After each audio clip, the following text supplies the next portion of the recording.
This is a short video about the derivative of a function.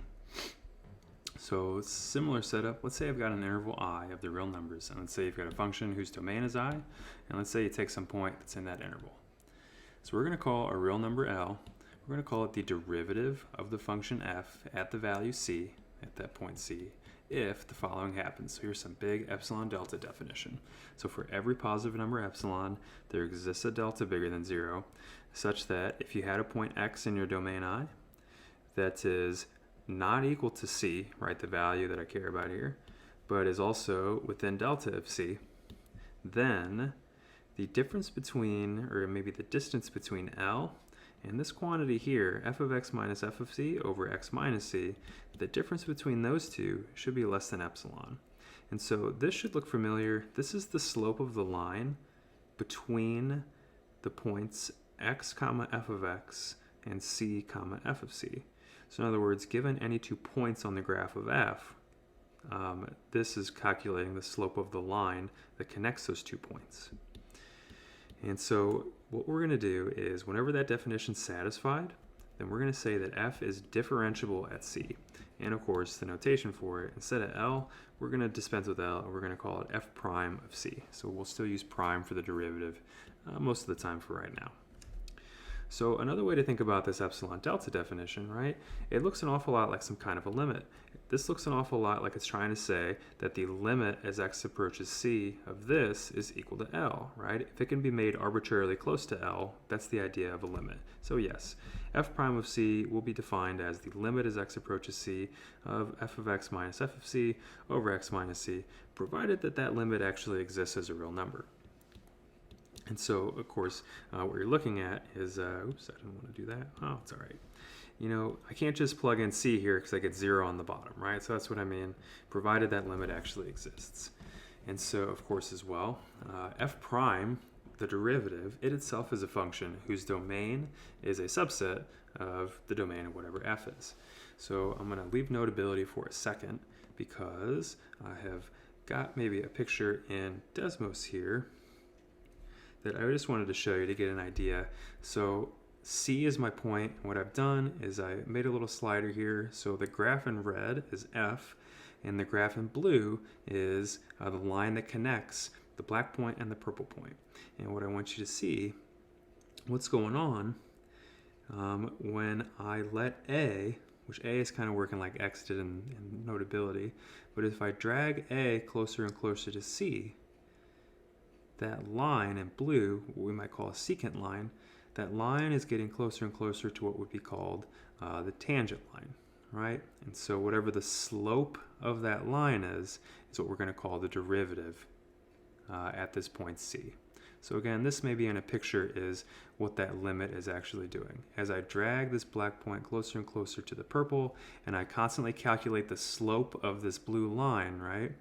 Whatever the limiting value is what we're going to call the derivative. And in this case, right, I see that that would be the slope of the line tangent to the red graph at that particular point. Okay, so back to notability. What else? Let's do an actual example. So if f of x is x squared, then for any real number c, f prime of c, let's apply maybe our limit definition. It should be the limit as x approaches c of f of x minus f of c over x minus c. And well, I've got a formula for what f does, so I could simplify this stuff. That's x squared minus c squared over x minus c squared, or x minus c. I know that that factors, and I get an x minus c and an x minus c here, so you can cancel those. And I can take the limit as x approaches c of x plus c. I can just plug c in for x, so you get 2c. So the point then, the derivative of x squared is just 2x for every real number x and r here. And again, what I was trying to say to you, I've got another thing in Desmos that I'd like to show you, is what did we just compute? In red, I have y equals x squared, and in blue, I have plotted for you the derivative, 2x. And so what is it doing? Remember, the derivative is calculating the slope of your function at that particular point. So like, how should you read this? I've also drawn for you in green like the tangent line to the parabola. And so you see what I'm trying to say is the slope of the green line is -2, right? The y value of the derivative, the output of the derivative. Or maybe if I was to try to give you, say, another point at 0 is not interesting, right? The slope there is 0. I'm looking at the y value of the blue line. But then let me try to give you another nice one. This one looks pretty nice. So in that case, the slope of that green line is that blue 2 there, right? That's the output of the derivative. So again, the derivative is measuring the slope of your function at any particular point. Okay, so what else did I want to tell you about here? Differentiability has a lot to do with continuity. And so the right way to say it, a function that's differentiable at a point in its domain is also continuous at that point. So differentiable implies continuous. So how do you prove such a thing?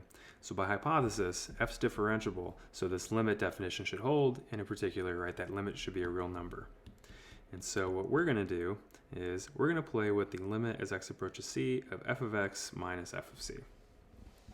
So I don't just know that I can plug c into here, right? I don't know that that's how this limit works, right? If you did try that, you're assuming it's continuous, but that's what we're trying to show. So that's what I'm going to try to justify, though.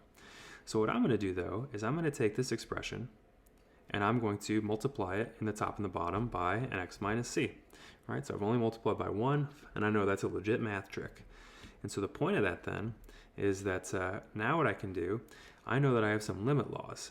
I know by the above, I can split this up as the limit of this one times the limit of this one. And I know that I can do that because by hypothesis, the limit of the first one here is a good real number, so my limit laws apply. And so what should that be? This would be f prime of c times 0, which is 0. So if I kind of recap, we just showed that the limit of this function f of x minus f of c is equal to 0. So I'm just kind of putting that a little bit more compactly down here. And then now what we can do, maybe I should have had parentheses around here, but I can dispense with the parentheses, or maybe you could think about, I could add f of c to both sides of this, and I get that the limit of as x goes to c of f of x is actually equal to f of c. All right, so remember the subtlety, right? At this step of the way, I don't know that f's continuous, therefore I cannot just do that. I do not know what that limit is, but this justifies that it should be kind of intuitive, that yes, it should just be f of c. Justifies that it's continuous. Make sure that you're careful. Being continuous at c does not imply that your function's differentiable at c. So a really easy example would be, what if we took this great function absolute value of x and the point c to be 0? So I know absolute value of x is a wonderful continuous function, but let's look at the left-hand and right-hand limits of this difference quotient. So the left-hand limit as x approaches 0, f of x minus 0, f of 0 over x minus 0. If x is approaching 0 from the left, then x is a negative number. So absolute value of x here would be minus x. So that's where this minus x comes from. So that's what this top simplifies to. Over that x, you get negative 1. And then similarly, if I think about the right-hand limit, well then absolute value of an x to the right of 0, that would just be x itself, since x is already positive. So in that case, the limit of this difference quotient is 1. So because the left-hand limit does not equal the right-hand limit, this limit does not exist. And you can see this also really beautifully in the picture of this function over to the right, where I'm trying to say if you're approaching 0 from the left, then the slope of the graph is negative 1, right? The slope of that red line is negative 1.